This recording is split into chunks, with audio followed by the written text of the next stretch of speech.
La spia di progetto. No, quale spia? Ex spia. Ormai mi sono convertito.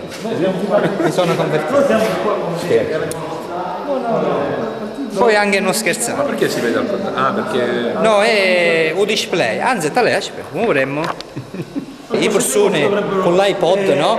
Ci metto al contrario, ora io capisco, girare l'iPod, no? Poi l'iPod perché ci gira al re? Cioè, capisci? E impazzisce. Va bene, dai. La camera oscura è così, mi rendo conto. Giovanni, mi fai un'anticipazione di quello che sta per accadere? Sta per accadere. Giovanni, a che non lo so. Qui presente la parte tecnica, no? l'archeologo, la parte burocratica buona, sana, che ha permesso che questo avvenisse. la parte politica della promozione, politica nel senso di impegno civile. Noi da gelesi, quali amanti del bello e del voler bene a questa città, abbiamo da tempo fatto questa battaglia per il rientro dei nostri reperti, soprattutto legati alla prima parte storica dei Greci, a Gela, quindi arcaica, e dunque grazie al nostro impegno e all'impegno soprattutto del direttore del Polo Museale Ennio Turco abbiamo ottenuto questa splendida mostra e con appunto il definitivo rientro dei nostri reperti straordinari che tra l'altro fanno da cornice altri elementi che sono i video multimediali per raccontare come i templi erano allora, perché ne sono più di uno, due, tre, e difatti abbiamo anche portato qualcosa di ricostruzione multimediale attraverso le tesi di vari tecnici locali, per cui ripeto, oggi è l'inaugurazione di questa straordinaria giornata simbolo, ma soprattutto per un mese di esposizione di questi reperti che rimarranno qui da oggi per un mese, fino al 5 di marzo, forse, quindi più di un mese, e quindi rimarranno nel circuito espositivo del museo definitivamente, che completano, fanno appunto da cucitura a quello che è proprio il racconto storico dei primi coloni greci a Gela. E qui c'è Angelo Mondo, il nostro archeologo. Sì, se volete andiamo a vedere i pezzi direttamente, o no? Angelo Qua ti può illustrare il percorso. Lo facciamo? Allora, Sì. vediamo. Sono 4 vetrine che racchiudono diversi elementi, per quanto riguarda l'arte, cioè la persona artistica, l'architettura. In pratica abbiamo i gocciolatoi, i tubi di gronda della parte alta del tempio, così come le cassette di rivestimento decorativo. L'altra vetrina, ecco quella davanti, sono sculture ceramiche trovate all'interno. Aspetta, se non si sente l'audio. Allora, queste cos'erano? Queste sono sime e cassette, cioè sono degli elementi di rivestimento architettonico. Ecco, sono elementi che ha raccolto. Poi abbiamo statuette e ceramiche rinvenute all'interno di una stipe votiva, cioè una fossa votiva, che è stata scavata e rinvenuta nei pressi del Tempio B, ecco il Tempio appunto di Atena. Sicuramente era un materiale, così come hanno detto anche gli archeologi che l'hanno scavato, un materiale che era stato tutto sepolto e sigillato quando è stato demolito il Tempio B per far posto al nuovo cantiere del Tempio, quello più sontuoso, che era quello dove oggi rimane come testimonianza la colonna. Ma il pezzo più bello, il pezzo più importante della mostra... Aspetta che ci faccio ravvicinata e andiamo al pezzo più bello. Tu vai, che io ora ti raggiungo. Vai al pezzo più bello, che sto arrivando. Andiamo al pezzo più bello. Vai, cammina che sto arrivando.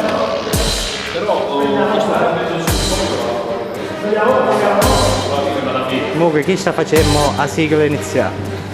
Bellissima, beh. Una sì che sta arrivando, Vai. C'è il frammento per concludere, ecco, il sottoporto della mostra è questo bellissimo. Aspetta, che non si sente l'audio. Ora aspetta. Ormai fammi. E poi domani al resto. Basta, al buio meglio, dai. Sì, infatti, no, allora, il pezzo forte della mostra appunto è questo frammento, questo torso di una statua di grandi dimensioni, e non è escluso che potesse essere in base anche al tipo di decorazione, c'è sulla spalla, che richiama quelle delle decorazioni del Tempio, appunto la statua di culto che era posta all'interno della cella del Tempio. E poiché il Tempio, secondo le testimonianze archeologiche, è dedicato ad Atena, e allora non è escluso che questa statua proprio mi rappresenti Atena, quindi la dea protettrice, ecco, della città di Gela. E in questo caso abbiamo un unicum, nel senso che a quanto pare, anche se è frammentario, ma in Sicilia abbiamo forse l'unica testimonianza, ecco, della statua di culto che era posta all'interno del Tempio. Anche in questo Gela, con le sue piccole cose, ma ha questi tanti piccoli, ha questi unica che è piccoli, però ecco, fanno parlare di sé e fanno ben sperare, ecco, in caso per il recupero di altri pezzi che ancora sono depositati dove non dovrebbero essere, perché dovrebbero essere qua. Voi. Allora, noi facciamo tagliare i nastri ai bambini. Grazie, taglio. Ok.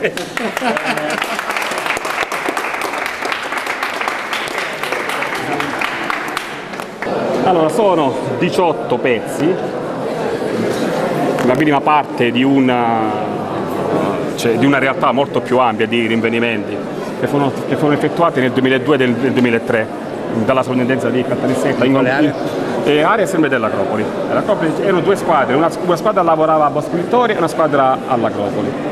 Questo materiale fu rinvenuto appunto in una stipe votiva nei pressi del Tempio B, il Tempio dell'Atenaion, materiale architettonico, scultoreo, e quindi tutto materiale votivo, ma soprattutto quello che è apparso all'evidenza l'importanza di questo scavo è questo reperto.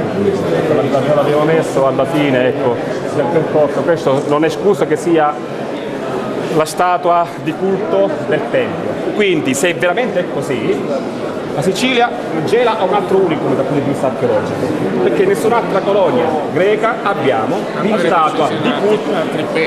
La statua di culto sicuramente ci saranno altri pezzi, perché Orsi scavò la prima volta nel 1905, Orlandini e Adriano scavarono negli anni 50, questo scavo è del 2003, insomma c'è una frammentarietà di reperti di tutta Gela, ma sparsi in diverse aree. In questo caso sarebbe sempre la provincia di Caltanissetta, per quelli di Siracusa è un discorso a parte e molto più ampio. Ripeto, se questa è veramente la statua di culto, abbiamo veramente un unicum, ecco, un altro unicum nella nostra città. Perché pensiamo che possa essere la statua di culto? Perché se vediamo la decorazione dell'armatura, chiamiamola così, rispecchia la decorazione architettonica del Tempio, quindi vediamo che